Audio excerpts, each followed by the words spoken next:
Hello everyone, first day of week 2 in the Smolov squat cycle, and good news is that I put in the work this last couple of days to really work on my recovery, and I felt pretty good going in. So you see, when I get to some of the higher weights, I'm going to have a little bit of technique breakdown, but it was not caused by lack of preparation, it was just caused by heavy weights. So as always, every single set I'm doing, I'm really trying to focus on hitting my cues and have the best possible form and technical performance of the lift that I can at that time. But sometimes you just have to grit your teeth, grind through, and work hard even when things start to get a little less than beautiful. So I actually had a conversation with a buddy today, and it kind of inspired the conversation topic of this video. And what I want to talk about is entitlement.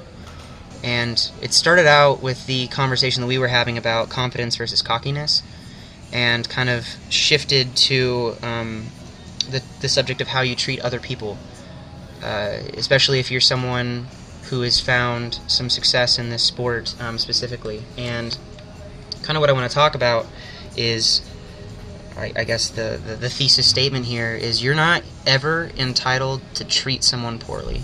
In my opinion, there's never a reason to disrespect another human being, and more specifically, when you have found success and there's other people that are looking up to that and either asking you questions or coming in and doing something that may be incorrect, that you've figured out along the way is not the right way to go about things.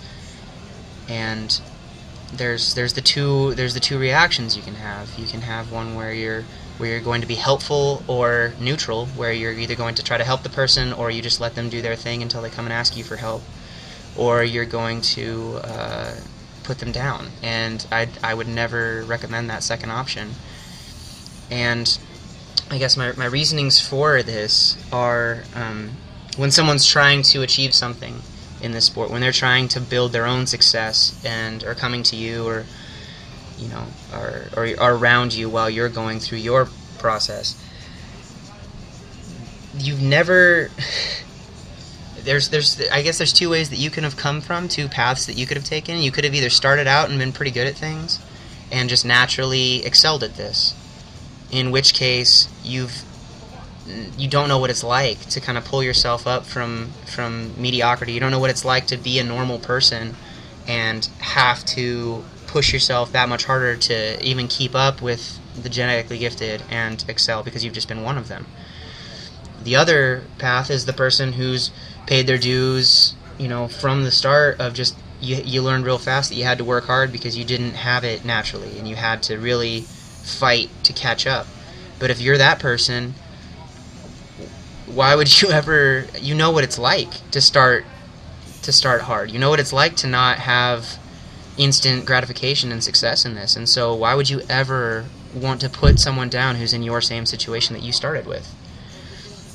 And so, basically what I want to get at is, we have an opportunity in this sport to help the others around us find their own personal success, and their success will not diminish our own. Helping someone else is never going to hinder you in some way. And but hindering someone else, bashing on someone else, never looks good on you.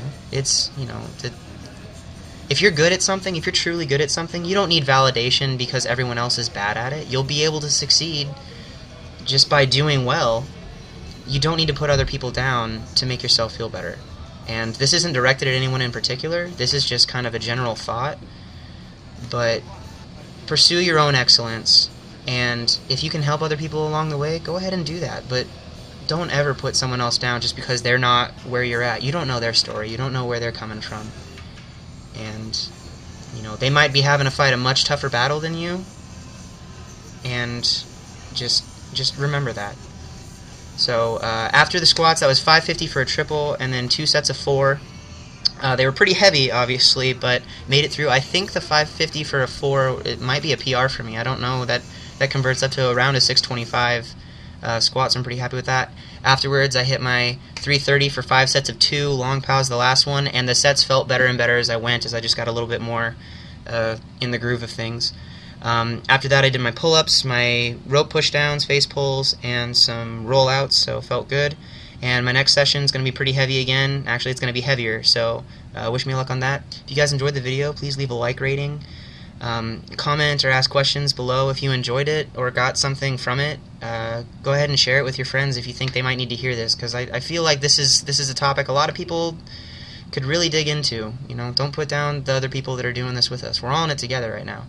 So thank you guys again. If you're not subscribed and would like to be, I'd love to have you along for the journey. And other than that, I will talk to you on Thursday. Thanks again. Bye.